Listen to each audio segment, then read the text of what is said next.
Hey everyone, welcome back. So today I have got the proper theory for linear and non-linear system. So this will help in EAC mains as well as it can also clear the doubts. Okay. So linear system follows superposition and it has two laws, additivity and homogeneity. So let's see it through block diagram. Okay. So if we put x1 into the system, we get y1 as output, and same with x2 we get y2, and if we add both these terms, we get y1t plus y2t. Now if we add x1 and x2 before putting it into the system and then putting in the system, we get y1t plus y2t, and if these both the things are equal, then we can say it is additive. Now in the question yt is equal to xt plus 10. So first of all we have to put the input into the system and then adding the output of both. So we are getting plus 20, right? Now in the second phase we are adding two inputs x1 plus x2 and then we are putting into the system, so we are getting 10, right? So this is not equals, so it's a non-linear function.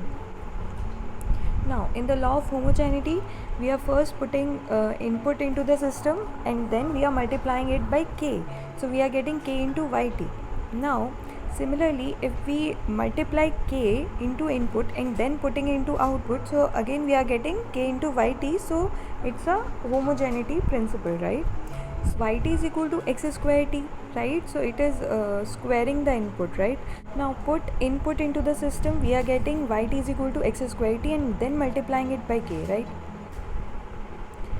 Now in the second case we are multiplying k into the input and then putting into the system, so we are getting k square x square t, which is not equal, and hence it is non-linear. Now let's understand some graphical problems which are asked in some exams, right? So the first graph is a straight line, right? Yt, which is passing through the origin. Since it is passing through the origin, so we are calling it, let me write it, origin. So we are calling it a linear system. So in linear system we have to check whether the output is 0 for input 0, right? Now here also we are having a linear function since it is also passing through origin, but here we are having some value at input 0. It can be given by mx plus c, right? So it is a non-linear function. Now here it is a mod function. See, we have already seen that mod function is a non-linear function in our previous video. Now for the next system we have plus v set and minus v set. So it is a signum function and again it is a non-linear function.